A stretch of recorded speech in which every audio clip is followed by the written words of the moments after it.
Сәлеметсіздер ме? Қайырлы күн. Түркістан облысы Сайрам ауданы Ақсукент ауылы Анвар Исмаилов атындағы кәсіптік колледжі тамақтандыруды ұйымдастыруды арнайы пән оқытушы Жұмабаева Индира Мұратбековна боламын. Бүгін бізде семинар сабағымызға қош келдіңіздер. Семинар сабағымызды онлайн түрінде өткіземіз. Бүгін мен өзімнің екі студентімен, екі шәкіртіммен семинарды бірге өткізем, шебер сабақ ретінде. Екінші курс студенті аспаз мамандығы бойынша білім алушы Абасханов Юсупжан, Разимуратов Азимжан. Сабақтың тақырыбы бүгін құс етінен дайындалатын жартылай фабрикаттар. Жартылай фабрикаттардың біз екі түрімен түсірілеміз, дайындаймыз бүгін. Сіздерге соны көрсетеміз, технологиясын, жасалу әдісін, және де тағы да басқа техникаларды. Абасханов Юсупжан жартылай фабрикаттардан жасалған құс өнімдерінен ыстық тамақты көрсетеді. Разимуратов Азимжан жартылай фабрикаттардан жасалған салқын тағамдарды, яғни салат түрін жасап көрсететін болады. Ал енді сабағымызға кірісе берейік, шебер сабаққа. Балдар орындарымызға жайғасамыз. Азимжан, бүгін біздің жасалынатын ерекше жасыл салатымыз. Бізде жартылай фабрикаттардан құстың филесінен, яғни жамбас етінен жасалынады. Соны бүгін Азимжан сол салаттың түрін сіздерге көрсетіп өтеді. Оған керек тағам өнімдері айтып өтсең, Азимжан.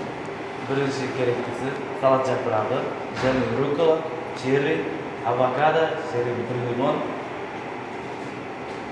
тоқ филесі, зәйтүн майы, бал, тұз, күнжіт, оливковый май, қыша, соя, консерваланған жүгері, дәмдеуіштер. Ал Азимжан өзің жұмысына кірісе бер. Бірінші маринадтардан соусты дайындаймыз, маринадтау үшін. Соусты дайындап, бірінші лимоннан бастап. Келесі, Юсупжан, ыстық тағамдар жартылай тауық фабрикатынан жасалған, оған керек өнімдер. Тауық филесі керек, кейін сыр, қызанақ, кейін әртүрлі дәмдеуіштер, тұз, қара перец, оливковое масло, соевый соус. Ал Юсупжан дайындайды. Бірінші, өзіміздің басты тағамымыздан бағанағы керек өніміздің тауық филесінен бастайсың, маринадтауысын. Сол маринадын дайындайды.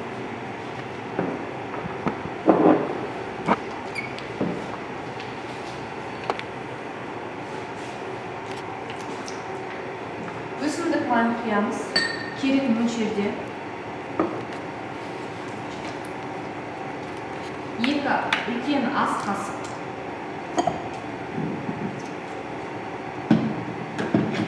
Тұз.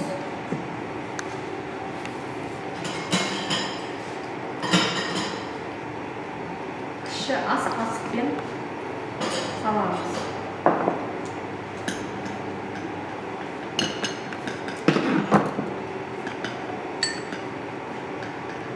Екі шай қасықпен бал саламыз.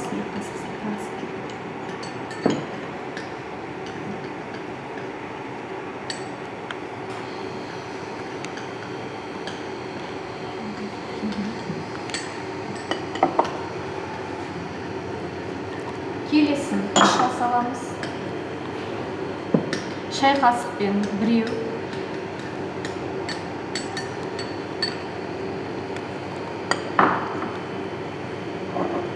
Екіншісі, екі ас қасық мөлшерінде соялық соус құйылады.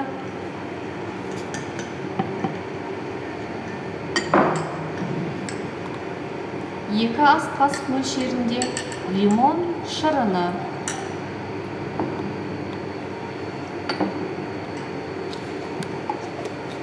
Ыдысымызды жауып, жақсылап шайқап аламыз.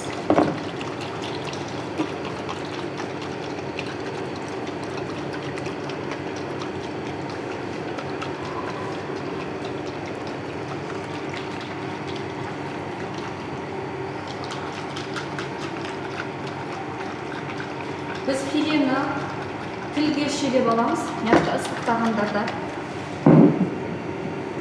тілгілеп аламыз. Жалпы тауық еті ең жұмсақ,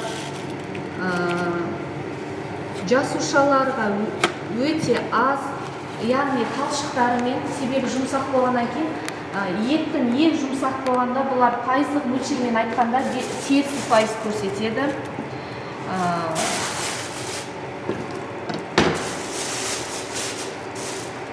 Дәрумендерге бай, оның ішінде В витамині кіреді. В витаминіне бізде химиялық таблицаға қарайтын болсақ, В витаминдеріне кальций, натрий, темір, бисмут, сондай витаминдерге өте бай керек элементтер. Тез дайындалатын тағам өнімі бұл. Себебі еттің өзі жалпы сипаттамасы жұмсақ.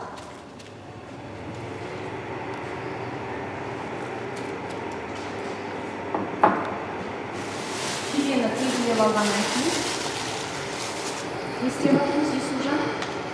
Aralarına tuz kırıp demli babamız tuz kırıp.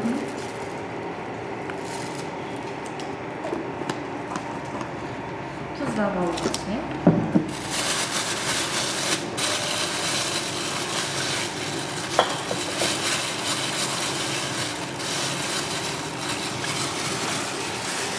маринадымызды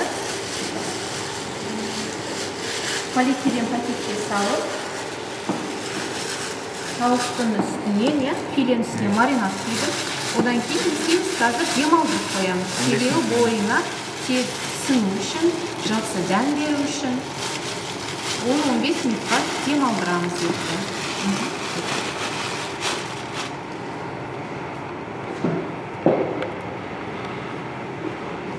Маринадымыз дайындалғанша салат жапырақтарын алып, брокколиді алып дайындайды.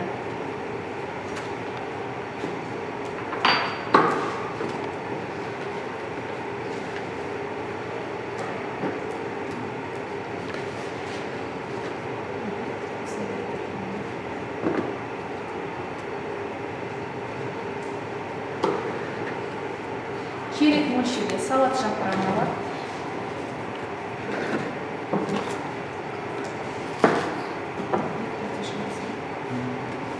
жалпы бұл жерде дайындалып жатқан салқын тағамымыз салат 2 порцияға дайындалып жатыр. Сонымен қатар ыстық тағамымыз да 2 порцияға дайындалады.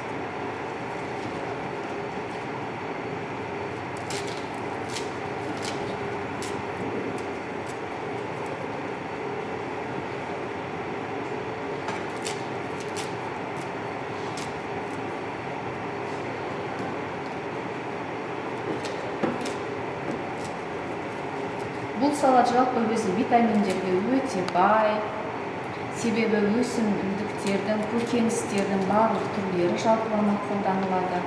Салат жапырағының өзі иммунитет көтергенде, қазіргі кезінде пандемия кезінде өте керек. Сонымен қатар диеталық тағамның түріне де жатқызсақ болады бұны.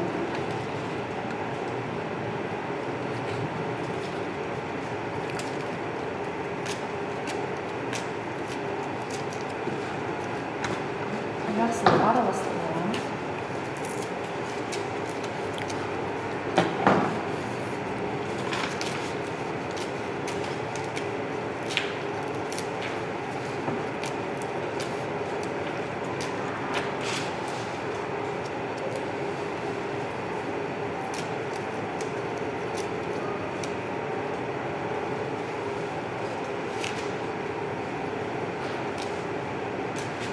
Юсуфжан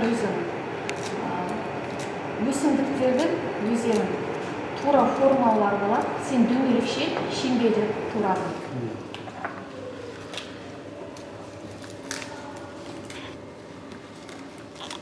Енді маринадқа кірісеміз.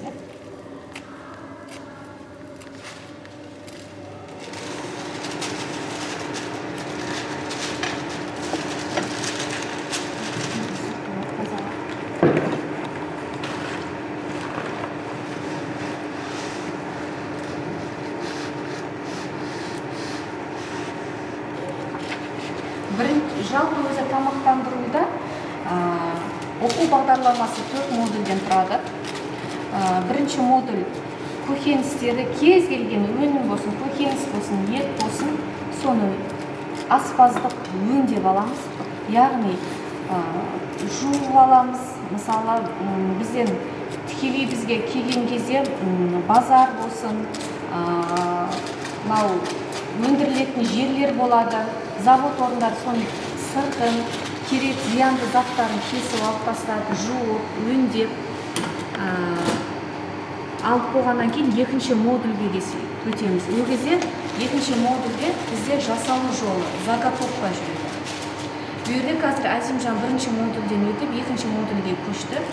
Заготовкасын жасап алды, әзірлеу жолдарын.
Ұсақталған қызанақтың түрін чери деп аталынады.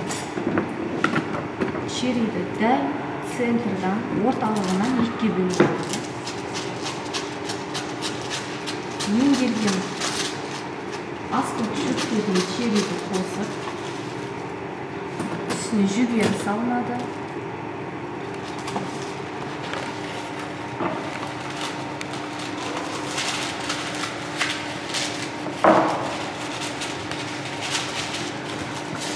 Араластырыламыз.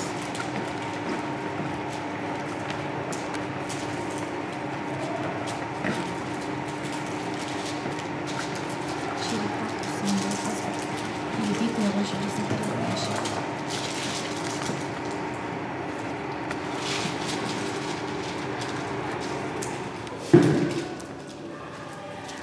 Тоз өсімдік майы бойына сіңірілгенше аскөк шөптерінде ол жұмыс істеді ғой, уже қозғалыста болды. 2 минутқа 5 минут аралығында демалдырамыз. Аскөк шөптеріміз демалғанша тауық етін 3-ші модуль бойынша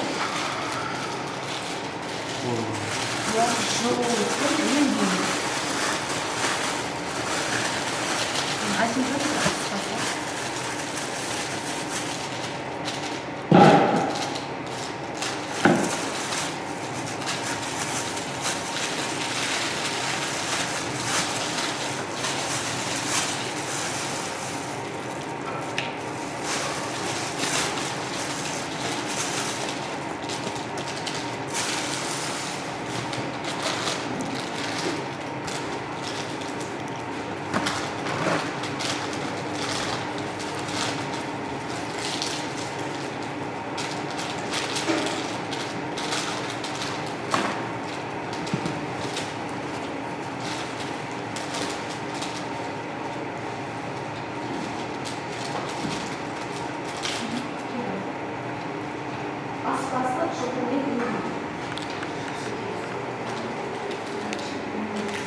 Пергамент қағазын алып, қайшалап жасап аламыз.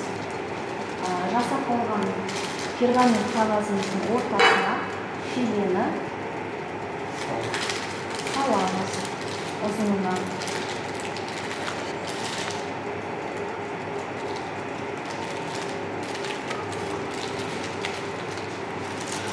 Орта температурада 100 бен 80 градус аралығында филемізді дайындап қойлап аламыз. Екі жағынан.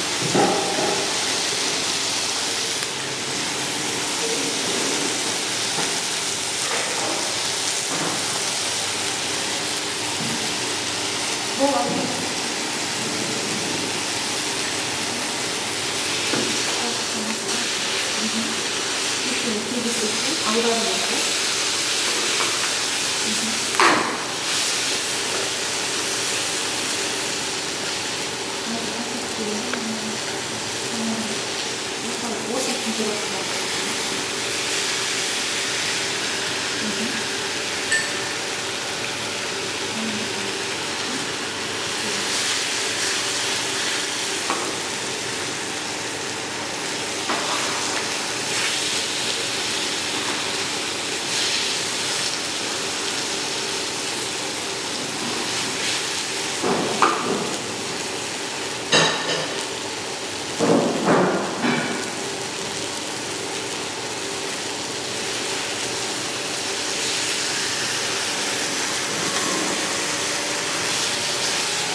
Аударып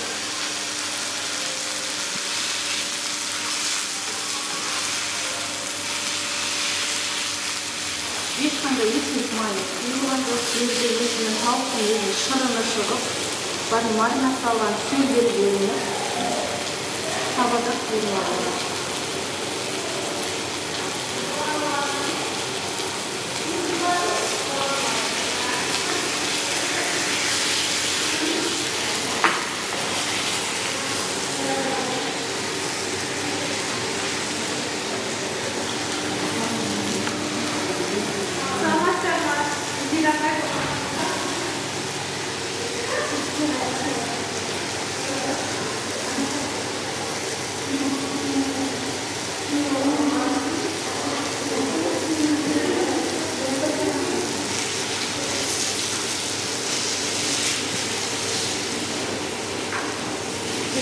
Не істеватсың?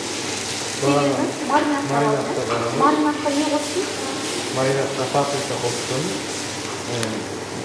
қара бұрыш қостым, қызыл бұрыш қостым, тұз қостым, оливковое масло и соевый соус қостым.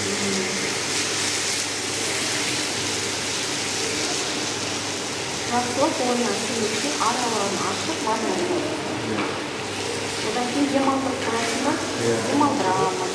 Оны кетірді, кейбір алтын келесі жұмыс дегенде ертінде өзінің сақтау қабілеті болады, шаршайды, оны демалдырамыз.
қалыңдығы 1 сантиметр, 1-1,5 сантиметрге кесіп аламыз.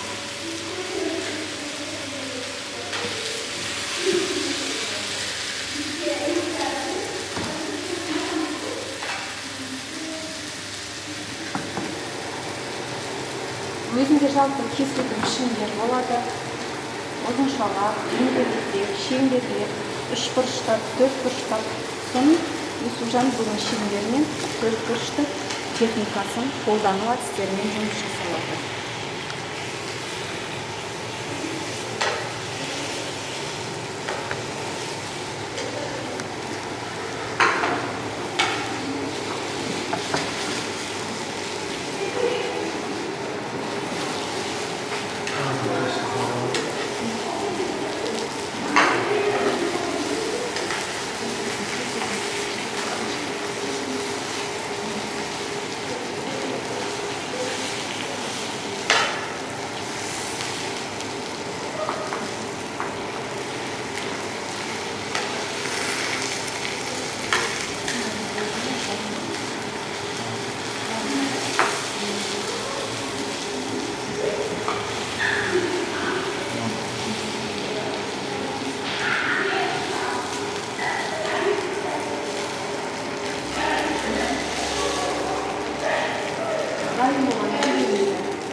Дайын болған өнімімізді тексеріп көреміз ішіне.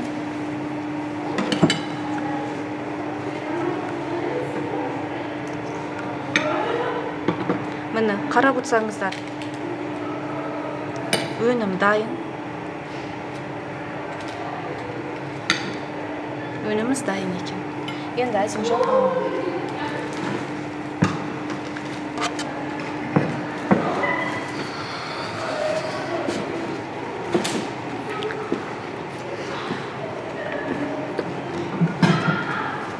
тарелкамызды орналастырып, салат жапырағын, ас көпшіктерді. Екеуінің мөлшерін бірден, яғни порцияда бізде 220 граммды сақталынады. Ол бізде тамақтандыруда бекіткен бостық мөлшері бір порцияның. Екіншісін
жүгеріне әсемдейміз. Жүгерін салып аламыз.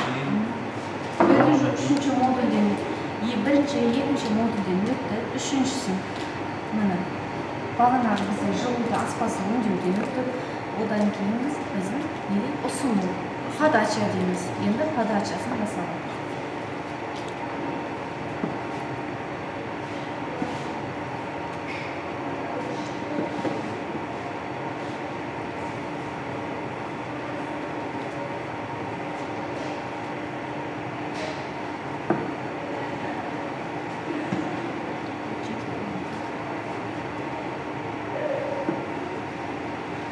Bizde ısık tavanlarda sırmen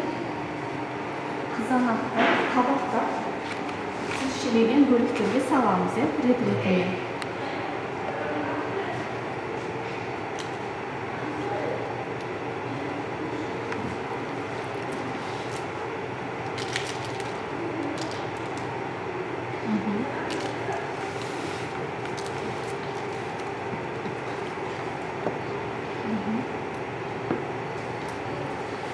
Üstüne öpüşten sırmen, sırды өткізіп аламыз. Себебі сыр қаншалықты көп болған сайын дәмдірек болады.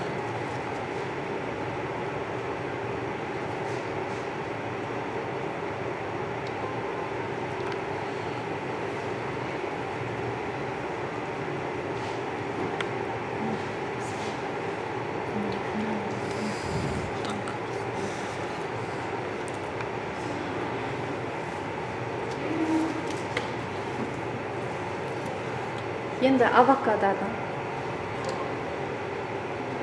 сыртын ашып тазалап аламыз авокадоны.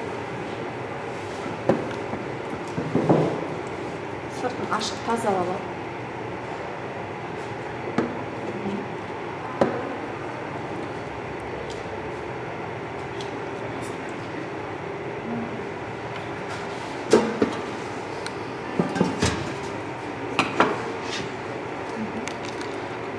Дайын болған қайықшамызды 180 градусқа 20-30 минутқа қойып аламыз.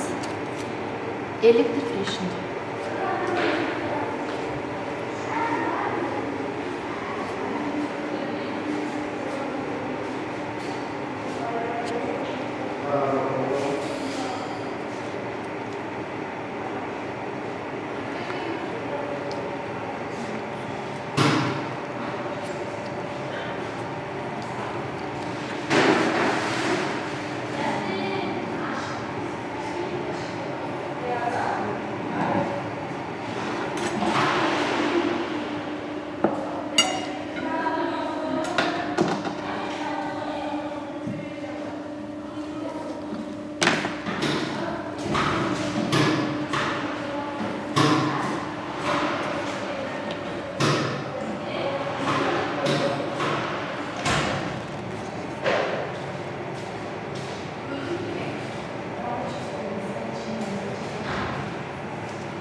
Авокадоны тілшілікте бетіне 5-6 тілшік әсемдейміз.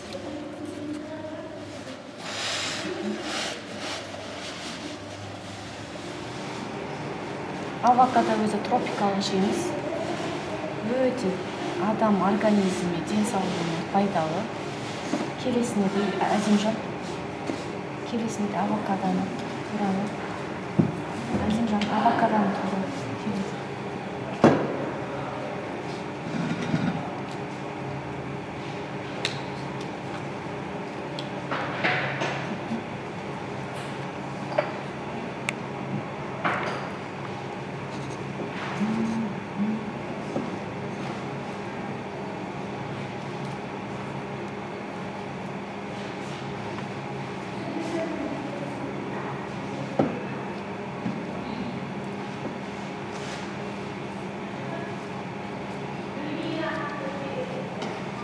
Жалпылама бұлас мейрамханаларда өте жиі беріледі.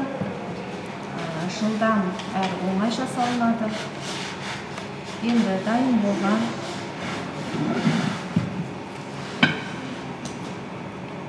ұсынуымыз дайын болды. Енді үстіне шетінен әкеліп беремін Әзімжан. Тілшелектеп көлемін 1-1,5 сантиметрде филемізді кесіп аламыз.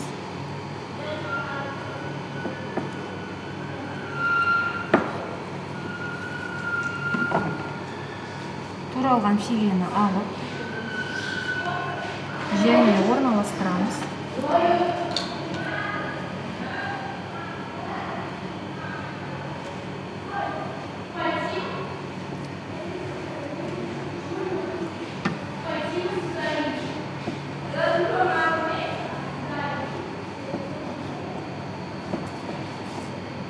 жалпы оны ортасынан тарелкенің шетіне көлденең өзіңізде талғамыңызға қарай орналастырсаңыз да болады. Кейде ас көп шөптердің астына да салынады.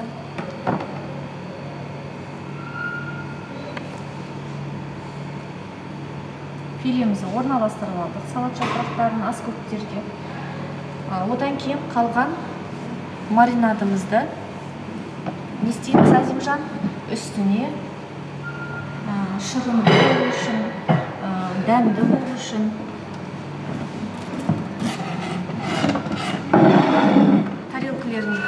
тарелкелеріңді неға орналастыр Азимжан. Бірінші маринад.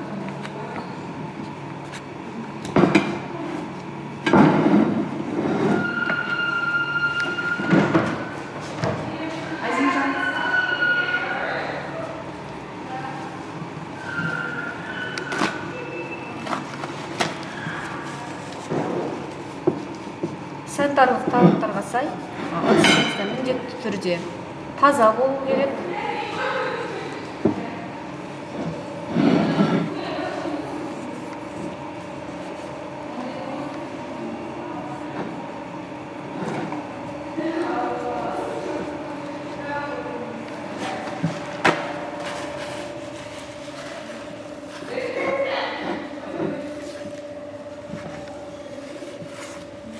Енді бағанағы бізде филені маринадтап соустап алдыңыз ғой. Сол кезде сол соусты бізде оның ішінде бізде қыша бар деді, бал бар деді, зәйтүн майы бар, және де бізде соялық соус бар. Соны азғантап, бұлар дәмді болу үшін маринадты соусты филенің үстіне аз мөлшерде құйып шығамыз. Дәмін келтіру үшін, шырын шығару үшін. Ұсыны ретінде ерге өзіңіздің талғамыңызға сай әртүрлі дәндер. Мен мысалы бүгін күнжітті алдым. Күнжітті өте жақсы. Ешқандайға денсаулыққа зияны жоқ. Бір адамдар аллергетик болады, диабет болып келеді. Ал күнжіт бізде дән болғаннан кейін қазіргі пандемия кезінде калорияны көтереді, адамның иммунитетін арттырады. Міне бүгінгі біздің жасалған ерекше жасыл атты салатымыз дайын болды. Бұл жерде барлық дәрумендер бар. Соны ескере отырып біз авокадоны, лимонды және көкөністермен байытылған ас көк шөптерді қолдандық. Жасаған студентіміз бүгін аспаз мамандығы бойынша 2-ші курс студенті Разимуратов Азимжанның жасаған салқын тағамы ол салат. Сіздерге нері салаттың дәмділігін өздеріңізде де шебер сабақта қолданып көрсеңіздер болады. Тауық, құс етінен жасалған жартылай фабрикаттар дегенде үйде жасап көрсеңіздер болады. Мына жерде мен сіздерге камерадан біліп тұрмай кереметтілігін айта алмай тұрмын. Бұл жерде дәміне де ешқандай өзінің ұсынысым бойынша өте дәмді болып келеді.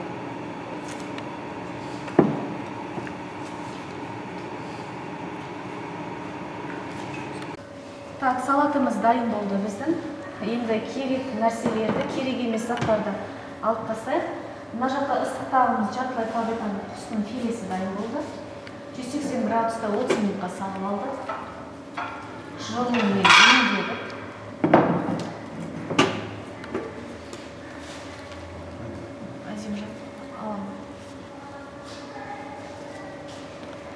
Енді бұл жерде ұсынуын әзірлейміз, яғни подача дейміз. Оформлениясын жасаймыз. Соялық соуспен қойылтылған мөлшерде концентрациясы. Тарелканың бұрышынан қиғаштап өрнектеп аламыз.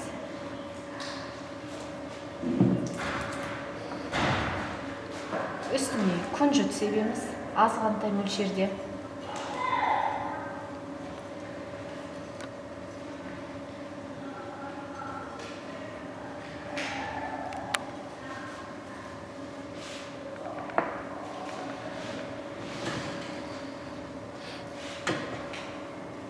Кез келген нәрсемен өздеріңіз безендірсеңіздер де болады. әсем десеңіздер де болады, талғамына сай. Әр адам талғамы әртүрлі. Біреулер көкшеткен ас шөпке ұнатса, біреулер гарнирге қасына картопты, макаронды, күрішті өздеріңіз талғамыңыздарға қарай қоя берсеңіздер де болады. Бұл жерде біз лимонмен қасына безендірейін дедік.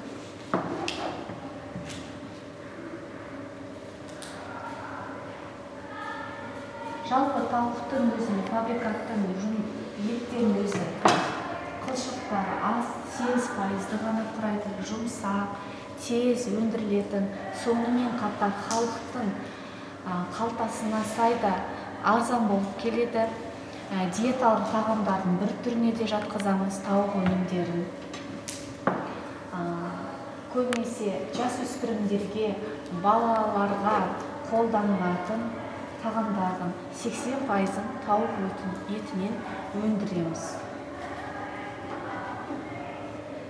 Берде бізде мына формаларын тәрбиешіліктеп алып, домалақты шеңбер тәрізді қылдық. Одан кейін көлденең ортасына кесіп әзірлейміз.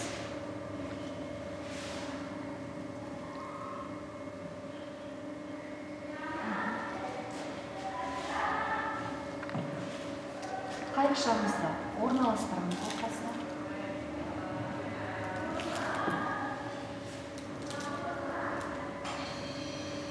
Өте дәмді сыр немқұрайлы көп болған сайын тағамның мөлшерін, құндылығын арттырады. Себебі сыр бізде сүт өнімдеріне жатады, қатарында құс өнімдерін екеуі қосқан кезде керемет бір ас дайындалады. Байқап отырсаңыздар, мына тауықтың өзі шырыны бөлініп, сөлі бөлініп тұр. Ешқандай майы, керексіз, зиянсыз заттарымыз, өнімдер қосылған жоқ. Ыстық, иісі де керемет. Өздеріңіз үйде студенттеріңізге шебер сабақта көрсетсеңіздер болады. Дайын болған өнімізді ортасынан кесіп көрейік.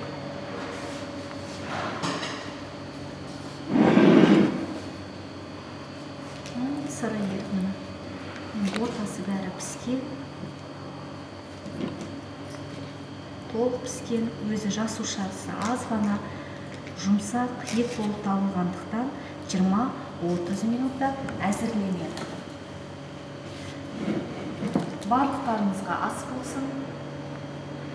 Өздеріңіз жасап көрсеңіздер болады. Тәбетті ашатындай тез әрі оңай құс етінен жасалған чат.